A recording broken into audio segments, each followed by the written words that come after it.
एक दिन के बाद हिंदी की बोर्ड एग्जाम है, तो फिर क्या क्या करना है आप लोग ध्यान से सुन लो। The first part is Hindi साहित्य। अब साहित्य के दो पार्ट होते हैं, that is poems and stories.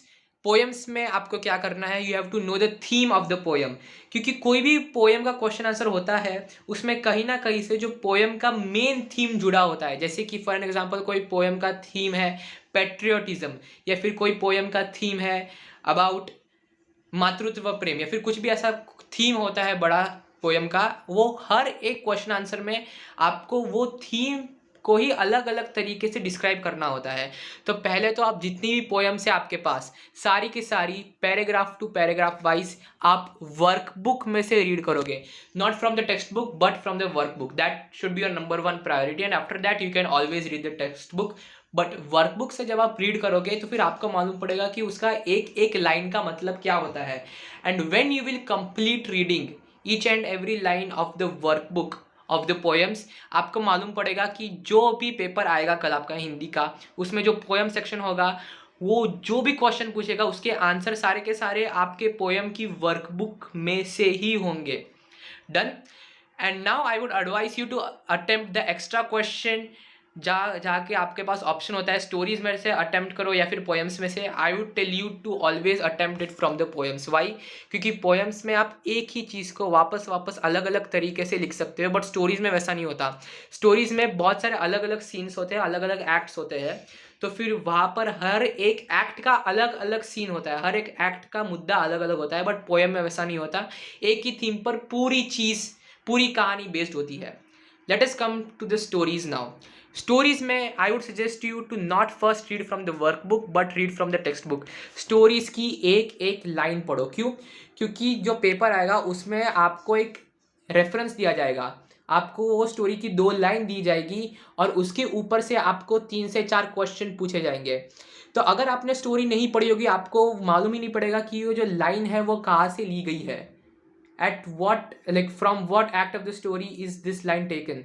आपको वो चीज़ मालूम ही नहीं पड़ेगी, तो फिर आप उस चीज़ का आंसर ही नहीं लिख पाओगे। That's why you first need to learn your stories from the textbook itself. Just read all the stories from the textbook, it will not take more than 2 hours. Let's come to the grammar part now. Grammar part में जो मैंने किया था, मैं आपको same to same चीज़ बोल रहा हूँ करने के लिए।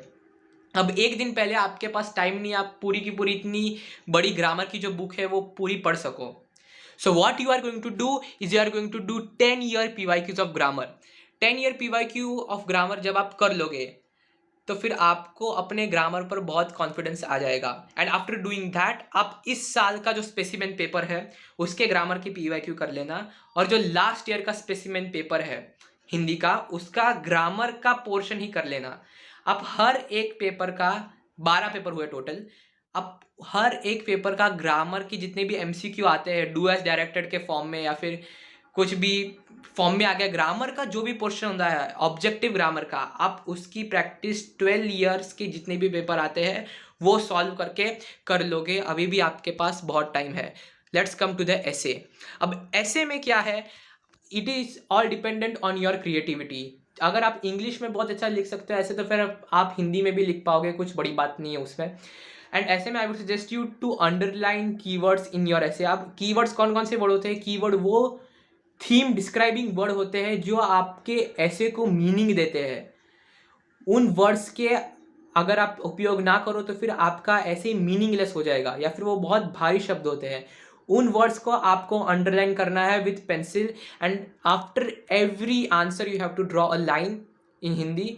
एंड हर एक आंसर में जो भी कीवर्ड होता है वो आंसर का, आप उसे अंडरलाइन करोगे विथ पेंसिल, वो बहुत अच्छी इंप्रेशन आपकी बनाएगा। पत्र, और पत्र जो है वो तो पूरा का पूरा फॉर्मेट बेस्ड है। अगर आपको पत्र का फॉर्मेट याद है आपको आ ही जाएगा। एंड पत्र में भी सिर्फ 2-3 प्रकार के ही बन सकते हैं, फॉर्मल, इनफॉर्मल।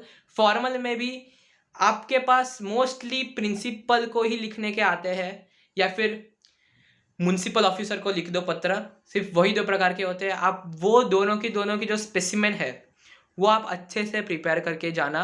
और उसमें वही होती है कि या तो आपको छुट्टी लेनी है तो फिर आप प्रिंसिपल को उसका प्रार्थना पत्र लिखिए, या फिर आप अपने म्युनिसिपल ऑफिसर को बताइए कि आपके रोड में ये खड्डा है, तो फिर आपको वो खड्डा की स्थिति अभी बराबर करनी है।